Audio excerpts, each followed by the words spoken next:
Hello everybody and welcome to the final day of pre-season testing and the final day of these press conferences.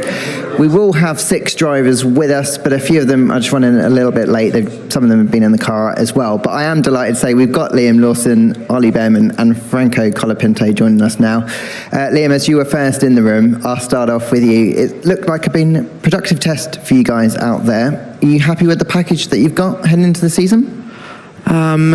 Yeah, so far it's very early days. They're definitely very, very different to drive. A big challenge, but yeah, so far it's okay. Obviously a big thing this year is going to be reliability and trying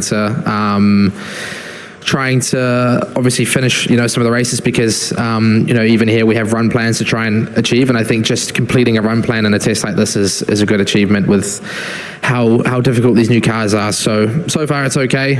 Performance-wise, very hard to know, obviously, what everybody else is doing, but we'll find out pretty soon in Melbourne. Great stuff. Ollie, I'll come to you next. Welcome, George and Oscar as well. That's all right. Ollie, it seemed super productive for Haas. It felt really smooth. I know we're not talking about much performance because we don't know the pecking order, but you must be pretty happy with where you and the team are heading to Australia.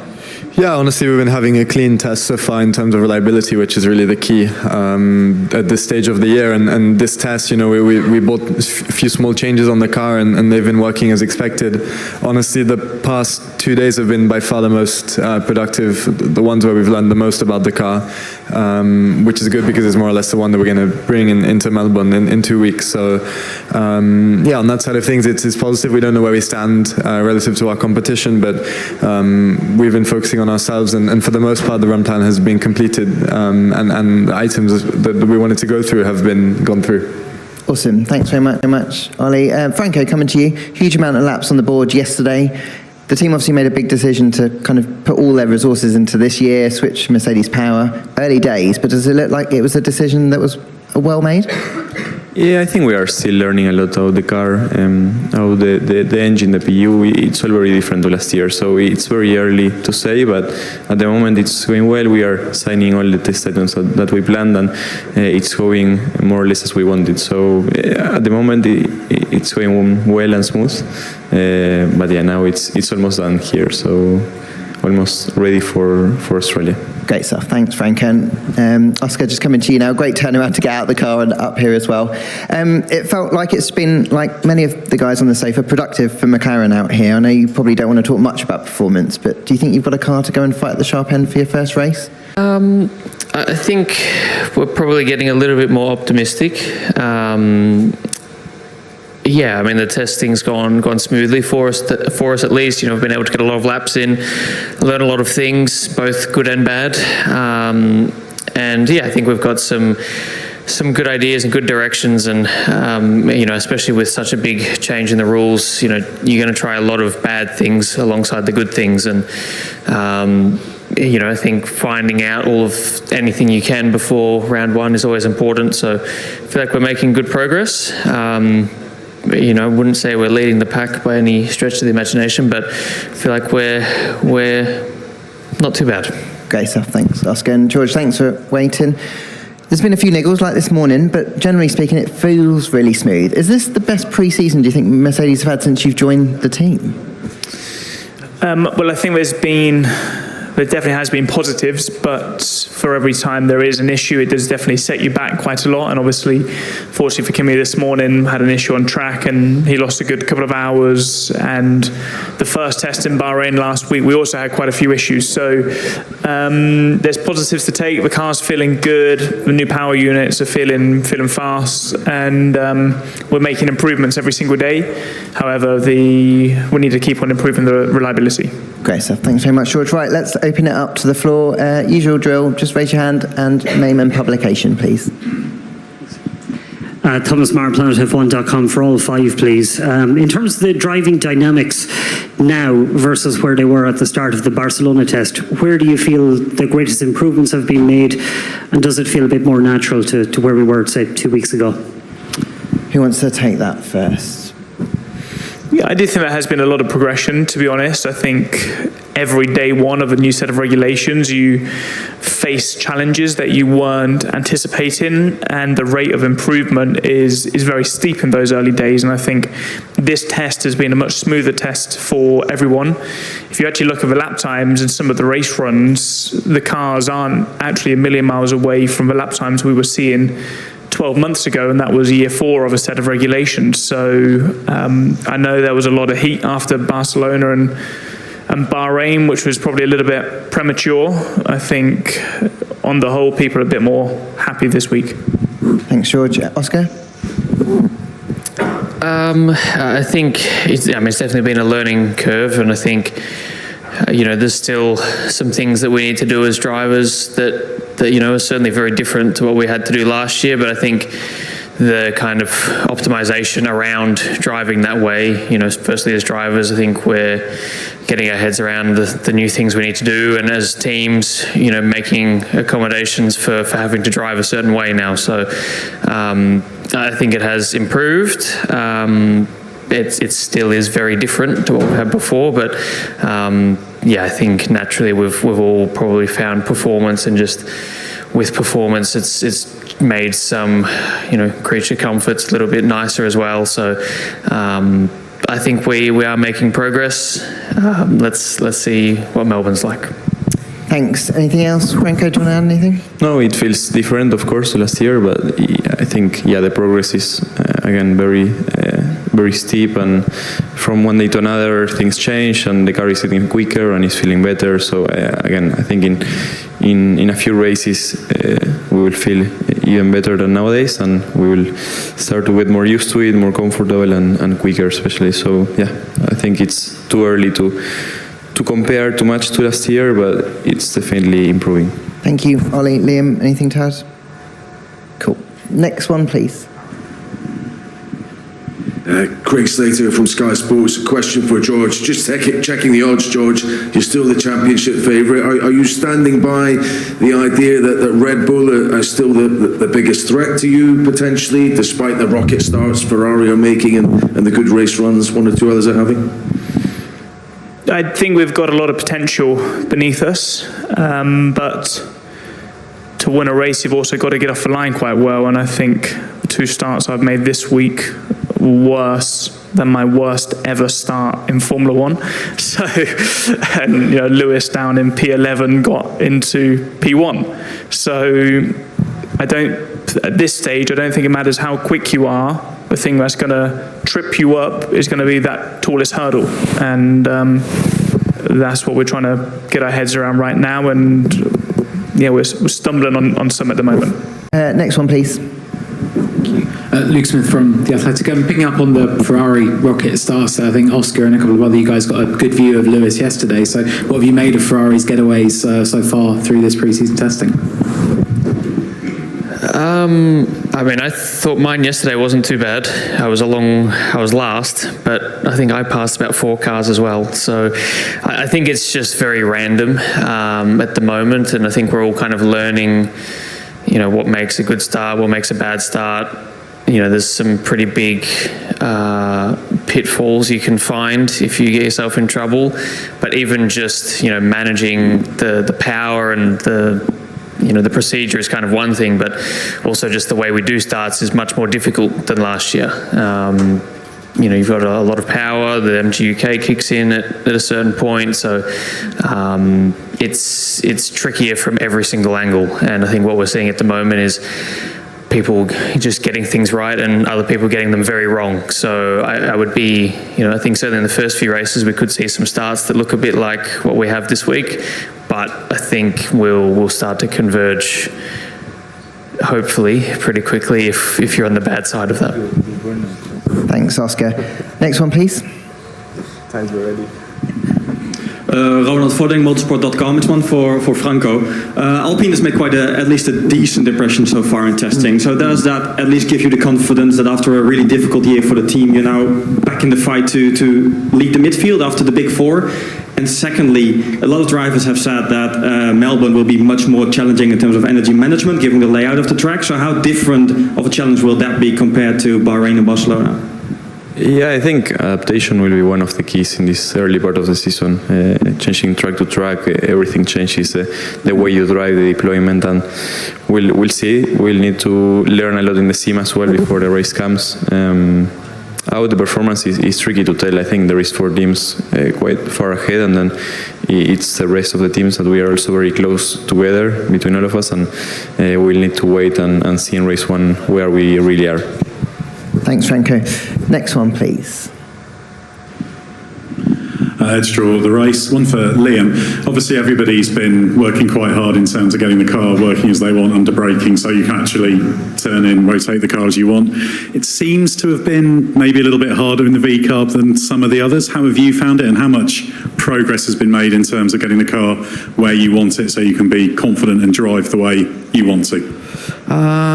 It's just probably a little bit inconsistent is the only thing. But I think honestly, yesterday we were, in terms of like specifically braking and entries, we actually were not too bad for us. But yeah, obviously we're trying a lot of different things at the moment, and some stuff has not worked, and then other stuff we found has been quite positive. So yeah, I don't think there's really a standout issue or limitation that we have at the moment. It's just sort of putting things together and obviously preparing as well as we can, because Melbourne, as we're saying, is going to be very, very different compared to here.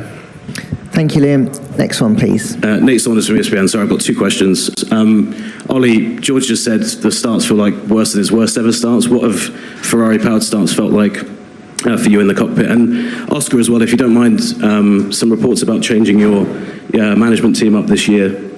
What was it about last season that kind of convinced you needed to make a change to what was happening at the trackside for you this season? Thanks. Ollie, do you want to go in first on the starts? Better than my best ever start. No, I mean, it's tough. It's a bit more complicated than last year, that's for sure. And the procedure is much longer, but generally we've been managing it quite well, and I think there's still a lot of variability even between a good and a bad start. The spread is much higher than last year and previous years. But like Oscar was saying, the step from ICE to when the K kicks in, that's also a really important part of the start, and that is needs optimization. And we did a big step from last test to this test, but it's still up and down. Thanks, Ollie. And then just Oscar on your management. There wasn't anything specific, just, we made a decision for things to look a bit different. Mark is still very much involved, and, I've been in contact with him a lot over the last few weeks. He just won't be trackside as much anymore, so that's really the extent of it. There was nothing specific that triggered it. Thanks, Oscar. Next one. Jack Smith, Motorsport Monday, motorsportweek.com. A question for Franco. Late last year, you said that you would be able to show further improvement this year because you'd have the benefit of pre-season testing for the first time. How do you personally feel that pre-season testing has gone for you, and do you feel that that benefit will be evident in Melbourne? Yeah, it really helped, I think, to arrive to race 1 with all this mileage. It is very helpful. At least I'm much closer to what the other guys have been learning and of course running. I think it's already like 8 races in terms of mileage, so it does help a lot, and that's something I've been missing the last year and the year before. So it's a big step, and of course it always helps. Thanks, Franco. Next one, please. Andrew Benson, BBC Sport. This is for anyone who can answer it from the drivers. There's been a lot of talk about management. How much are you on the limits of grip? How much is driver skill still a key issue in Formula One? And where are the differences that you can make? George, fancy that one? I mean, the guiding principles are still very much the same. You're pushing the car to the absolute limit. You're trying to brake as hard as possible and as late as possible, and carry as much speed through the corners. I think every single era of cars, there is a quirk of driving, and I've watched the Senna on boards from 80s and 90s, where he's driving in a very unique driving style, blip and throttle around the apex of corners to keep the turbo spinning and balancing the car, and that's also abnormal. Here, we're maybe doing a bit more lifting coast than you would ordinarily expect. But here in Bahrain and the test in Barcelona, it really didn't feel that bad. Now Melbourne may be a different story, but yeah, so far I'm quite enjoying it.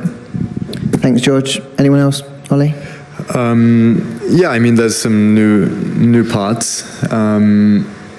Some corners on this track, which were last year limitations or places that you had to be aware of, are not really corners anymore. They're more power limited, like 10-12 and 10-7. So you do change the way that you approach those corners.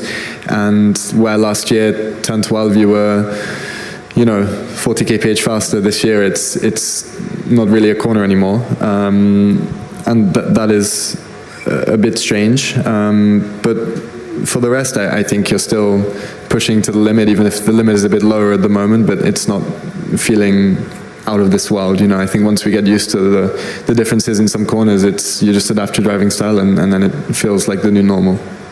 Thanks, Ollie.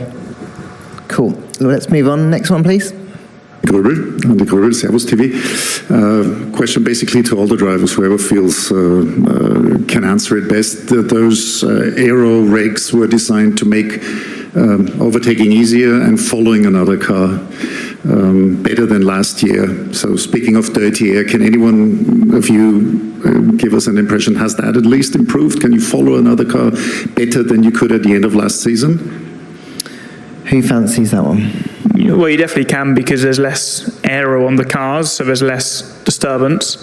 I think the big difference this year compared to the previous era is the variability in energy deployment between cars and drivers, depending on driving styles, will probably far outweigh the aero turbulence. So I think we will see different racing, and I think tracks like Melbourne and Jeddah, where there's some numerous long straights, I think the racing could be quite intriguing.